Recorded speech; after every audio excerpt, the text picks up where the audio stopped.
Welcome back to the reading of the poem of the Man God, written by Maria Valtorta, Volume 2. Chapter 249, Part 2. Jesus meets the disciples at Sicaminon. Jesus begins to speak. Peace to you all. The mercy of God has joined us before the appointed time, giving reciprocal joy to our hearts. I have searched all your hearts, which are morally good, as is evidenced by your being here, waiting for me, formed in me, but still spiritually imperfect, as is proved by some of your reactions that show how the old man of Israel still persists in you, with all his ideas and prejudices, and the new man, the man of Christ, with Christ's wide, bright, merciful mentality, and even wider charity, has not yet come out of him, like a butterfly from its larva. Do not feel mortified if I have scanned you and pried into all your secrets. A teacher must know his pupils in order to correct their faults. And believe me, if he is a good teacher, he is not disgusted with the more faulty ones. On the contrary, he pays greater attention to them to improve them. You know that I am a good master. And now let's consider those reactions and prejudices.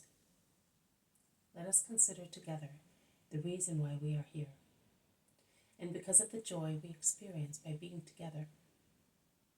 Let us bless the Lord, who always achieves a collective welfare from an individual one.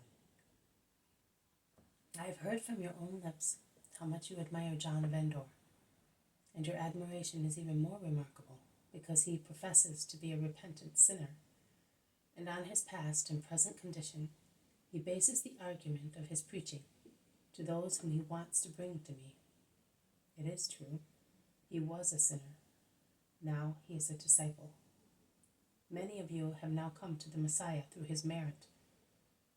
You can thus see that God creates the new people of God, just by those means that the old man of Israel would despise. I now ask you to refrain from misjudging the presence of a sister, whom old Israel cannot understand to be a disciple.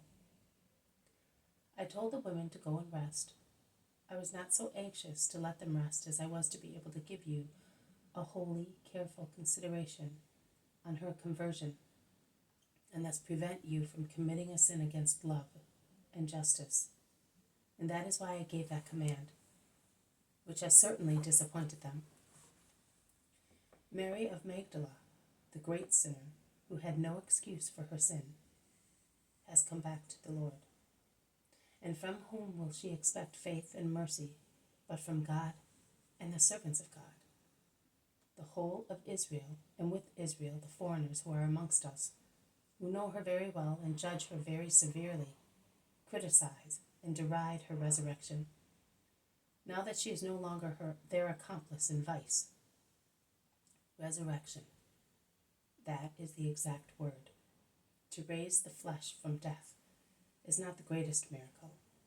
It is only a relative miracle, because it is destined to be cancelled one day by death.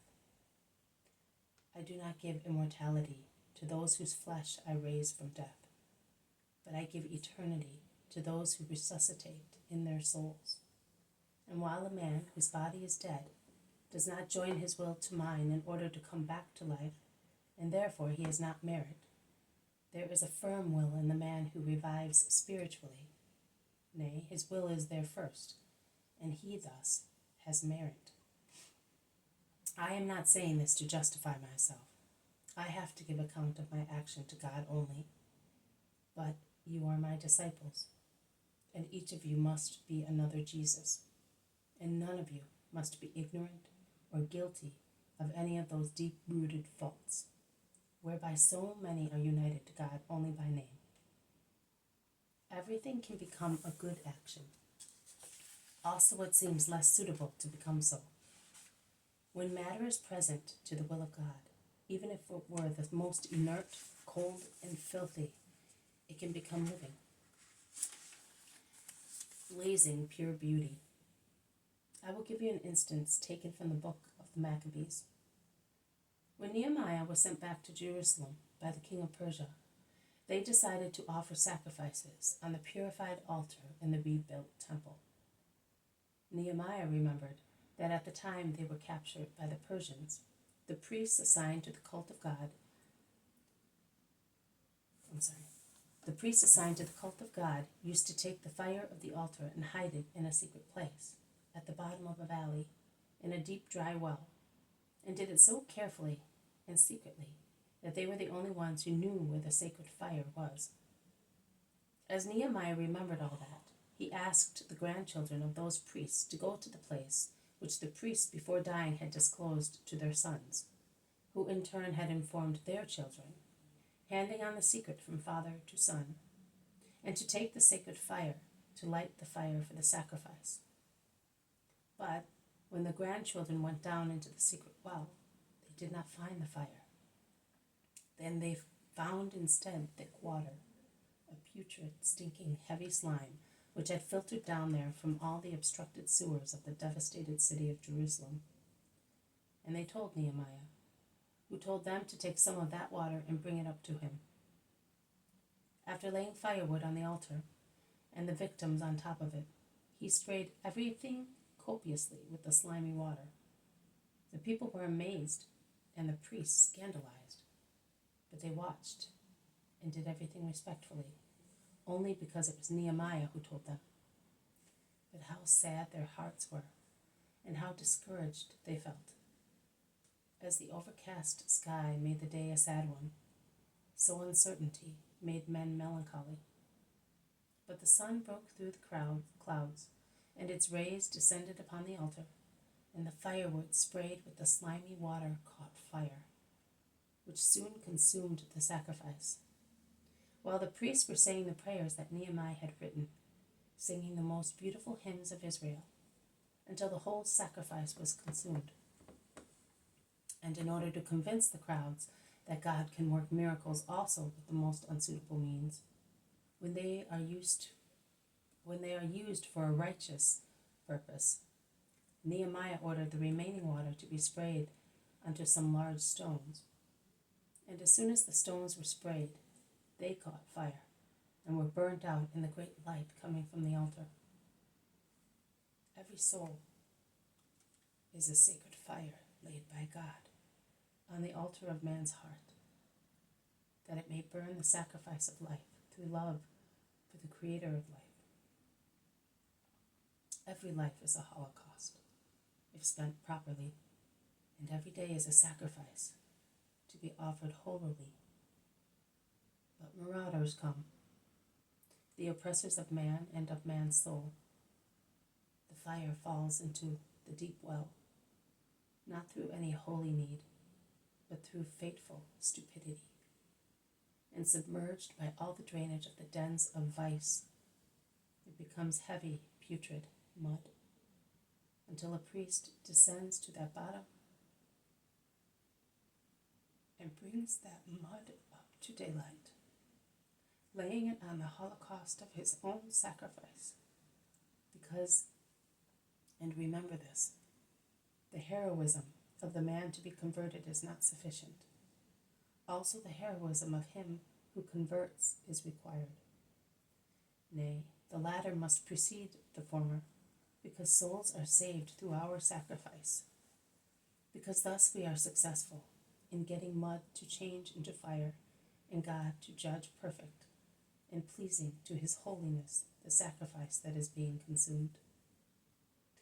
Then, as it is still not enough to convince the world that repentant mud burns more than common fire, even if it is consecrated fire, which common fire serves only to burn wood and victims, that is, combustible material, then the repentant mud becomes so powerful as to set on fire and burn even stones, which are incombustible material. Are you not wondering whence such property comes to that mud? Do you not know? I will tell you.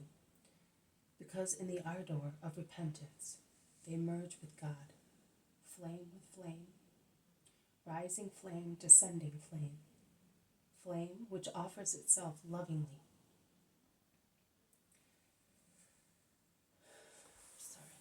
Which offers itself loving flame which gives itself loving, the embrace of two who love and find each other, who join together forming one thing only.